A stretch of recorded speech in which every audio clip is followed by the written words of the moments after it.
Welcome back as we discuss Ayurvedic principles to support a healthy pregnancy. Pregnancy is a sacred journey, a time when two lives are intimately connected and everything a mother experiences is shared with her baby. Now, keep this in mind as we discuss these principles. Ayurveda is ancient Indian science of life and longevity, and it offers time-tested wisdom to help expectant mothers stay balanced, nourished, and at peace through this transformative chapter. So, by tuning into the Ayurvedic principles, a mother to be can harmonize her body, mind, and spirit, creating the most supportive environment possible for her growing baby. I experienced this myself with my pregnancy with my daughter, Veda, who's now 11. And I just remember this time of going inside, honoring my inner wisdom. For me, pregnancy was mostly enjoyable. I know for some it's not. It can be horrible, physically especially. But I really felt the principles that we're going to talk about deep down. I felt called to recite certain mantras, and that was my spiritual journey. So it was a very spiritual time for myself, and that what I did during my pregnancy manifested during childbirth too.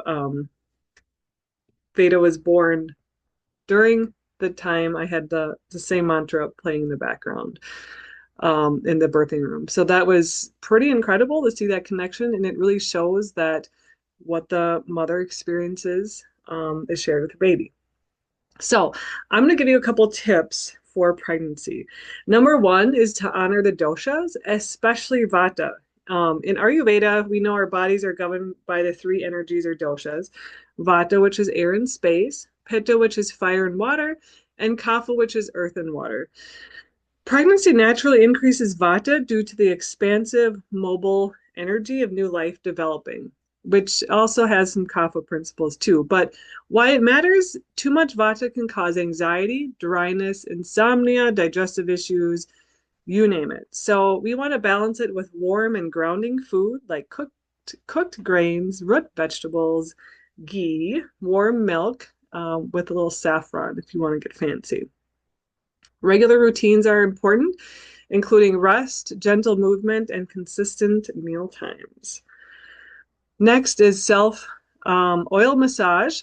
And this is different than our regular abhyanga, which can be more extensive, more rigorous. Sometimes the strokes can be really hard and um, energizing, invigorating. With pregnancy, you really want to be careful. Um, not as rigorous. That is contraindicated in pregnancy, but you can gently oil the body, especially the belly, with warm sesame or almond oil. Um, Oiling the belly is really beneficial alone and will help the skin adjust as it grows. In fact, I did this. I have zero stretch marks, so take that as you will. Next is eat for ojas, not just for calories. What is Ojas? Maybe we haven't talked about it or go back to my previous blog. Ojas is a subtle essence that fuels immunity, vitality, emotional stability, and strong Ojas means a strong life force for both the mother and the child. So you can build Ojas with nourishing, easily digestible foods like kitchari, don't know what that is, ask me, dates, almonds, ghee, and milk, warm milk. Herbs like ashwagandha, shatavari, guduchi, but always don't just start a herb by yourself. Always check with a Ayurvedic practitioner, such as myself. And joyful activities, loving relationships, and rest. Three, digestive fire or Agni is everything, not just during pregnancy, but all the time. According to Ayurveda, health begins in the gut. So keeping your Agni strong ensures nutrients are properly absorbed and waste is eliminated. Now, your Agni may become disturbed during the pregnancy and all the changes that are happening. So you can support your Agni by sipping warm water or drink ginger tea throughout the day, which can also help eliminate the nausea if you are feeling that. Avoid heavy fried or processed foods and only eat when you're hungry and avoid overeating. Number four, mental and emotional balance. Ayurveda teaches that the mother's emotional state shapes the baby's development. Modern research also supports this, that if a mother experiences a trauma, for example, during pregnancy, or maybe there's a car accident or something, that definitely influences the energy of the baby and can create issues going forward. So, a joyful, peaceful mind nurtures a peaceful, joyful child. You can cultivate calm by practicing meditation. If you like chanting mantras, you can use Om Shanti, which is the name of my business, but it also means peace. So Hum, which is a universal mantra, or using gentle breath work. Connect with nature by going for walks, gaze at the moon, or spend time in the garden if it's garden season.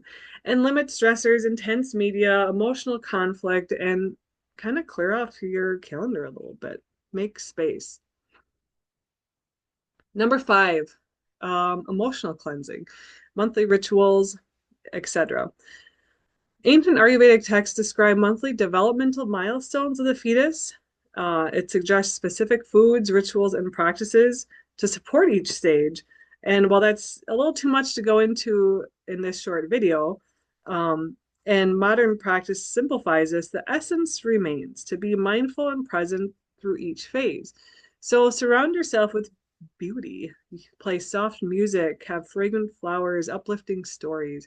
Express your creativity through journaling, painting, singing, or whatever moves you. And reflect on the emotional and spiritual transformation that you're undergoing. This is a huge time in your life. Seek support from nature and community. We kind of already mentioned nature, but Ayurveda isn't about doing it alone. This journey is deeply communal.